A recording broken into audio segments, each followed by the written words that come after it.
ಇತ್ತೀಚಿನ ದಿನಗಳಲ್ಲಿ ಜನರಿಗೆ ಕಾನೂನಿನ ಭಯವೇ ಇಲ್ಲ. ರಾಜಾರೋಷವಾಗಿ ಗೂಂಡಾಗಿರಿ ಪುಂಡಾಟ ನಡೆಸುತ್ತಿದ್ದಾರೆ. ನೆಲಮಂಗಲ ರಾಷ್ಟ್ರೀಯ ಹೆದ್ದಾರಿಯಲ್ಲೂ ಪುಂಡರ ಗ್ಯಾಂಗ್ ಒಂದು ಖಾಸಗಿ ಬಸ್ ಅಡ್ಡ ಹಾಕಿ ದಾಳಿ ನಡೆಸಿ ಕಿರಿಕ್ ಮಾಡಿದೆ. ಕಾರಿನಲ್ಲಿ ವೇಗವಾಗಿ ಬಂದ ಪುಂಡರು ಬಸ್ ಅಡ್ಡ ಹಾಕಿ ಗಲಾಟೆ ಮಾಡಿದ್ದಾರೆ. ನೆಲಮಂಗಲದ ಕುಣಿಗಲ್ ಬೈಪಾಸ್ ಬಳಿ ಈ ಘಟನೆ ನಡೆದಿದೆ. ಕುಂದಾಪುರದಿಂದ ಬೆಂಗಳೂರಿಗೆ ಶ್ರೀ ಗುರು ಟ್ರಾವೆಲ್ಸ್ನ ಸ್ಲೀಪರ್ ಕೋಚ್ ಬಸ್ ಬರ್ತಾ ಇತ್ತು. ಈ ವೇಳೆ ಬಸ್ ಅಡ್ಡ ಹಾಕಿ ಗಲಾಟೆ ನಡೆಸಿದ್ದಾರೆ. ಕಲ್ಲಿನಿಂದ ಬಸ್ ಮುಂಭಾಗದ ಗ್ಲಾಸ್ ಹೊಡೆದು ರಂಪಾಟ ಮಾಡಿ ಚಾಲಕನಿಗೆ ಅವಾಚ್ಯ ಶಬ್ದಗಳಿಂದ ನಿಂದಿಸಿ ಪುಂಡಾಟ ಮೆರೆದಿದ್ದಾರೆ. ಪುಂಡರ ಅಟ್ಟಹಾಸ ಬಸ್ ಸಿಸಿಟಿವಿಯಲ್ಲಿ ಸೆರೆಯಾಗಿದ್ದು, ಮದ್ಯಪಾನ ಅಮಲಿನಲ್ಲಿ ಗಲಾಟೆ ಮಾಡಿರುವ ಶಂಕೆ ವ್ಯಕ್ತವಾಗಿದೆ.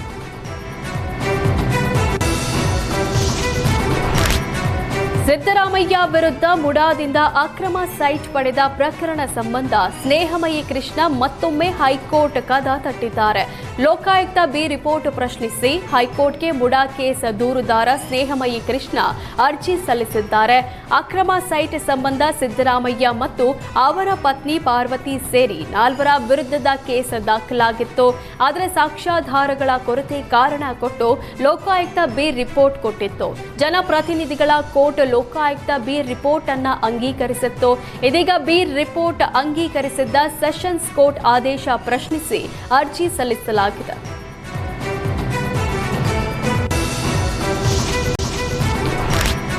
ಶಾಲಾ ಮಕ್ಕಳು ಸಾಮಾಜಿಕ ಜಾಲತಾಣ ಪ್ರಭಾವಕ್ಕೆ ಒಳಗಾಗಿ ಜೀವಕ್ಕೆ ಕುತ್ತು ತಂದಿರುವ ಪ್ರಕರಣಗಳು ಆಗಾಗ ಬೆಳಕಿಗೆ ಬರ್ತಿವೆ. ಹೀಗಾಗಿ ಶೀಘ್ರದಲ್ಲೇ ಶಾಲಾ ಮಕ್ಕಳಿಗೆ ಸೋಷಿಯಲ್ ಮೀಡಿಯಾ ಬಳಕೆ ನಿಷೇಧ ಜಾರಿಗೆ ತರಲು ಕರ್ನಾಟಕ ರಾಜ್ಯ ಮಕ್ಕಳ ಹಕ್ಕುಗಳ ರಕ್ಷಣಾ ಆಯೋಗ ಪತ್ರ ಬರೆದಿದೆ. ಶಾಲಾ ಶಿಕ್ಷಣ ಇಲಾಖೆ ಪ್ರಧಾನ ಕಾರ್ಯದರ್ಶಿಗೆ ಪತ್ರ ಬರೆಯಲಾಗಿದ್ದು, ಕಟ್ಟುನಿಟ್ಟಿನ ಮಾರ್ಗಸೂಚಿ ಪ್ರಕಟಿಸುವಂತೆ ಆಯೋಗ ಮನವಿ ಮಾಡಿದೆ. ವಾಟ್ಸ್ಆಪ್ ಹೋಂವರ್ಕ್ ಪದ್ಧತಿ ಸ್ಥಗಿತಗೊಳಿಸಲು ಸೂಚನೆ ನೀಡಲಾಗಿದ್ದು, ಎಲ್ಲಾ ಶಾಲೆಗಳು ವಿದ್ಯಾರ್ಥಿಗಳಿಗೆ ಹೋಂವರ್ಕ್ ಅನ್ನ ಕಡ್ಡಾಯವಾಗಿ ಶಾಲಾ ಡೈರಿಯಲ್ಲಿ ಬರೆದು ಕಳಿಸಲು ಸೂಚಿಸಲಾಗಿದೆ.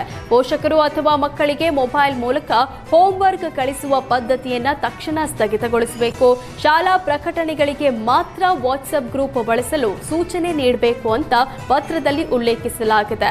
ಪಠ್ಯ ಪುಸ್ತಕ ಹಾಗೂ ನೇರ ಬೋಧನಾ ವಿಧಾನಗಳನ್ನೇ ಪ್ರಾಥಮಿಕ ಸಾಧನಗಳಾಗಿ ಬಳಸುವಂತೆ ಸೂಚಿಸಬೇಕು.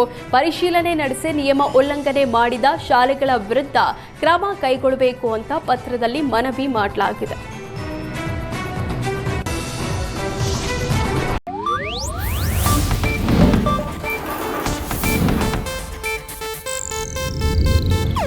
ಇದು ಏಷ್ಯಾನೆಟ್ ನ್ಯೂಸ್ ನೆಟ್ವರ್ಕ್ ಪ್ರಸ್ತುತಿ.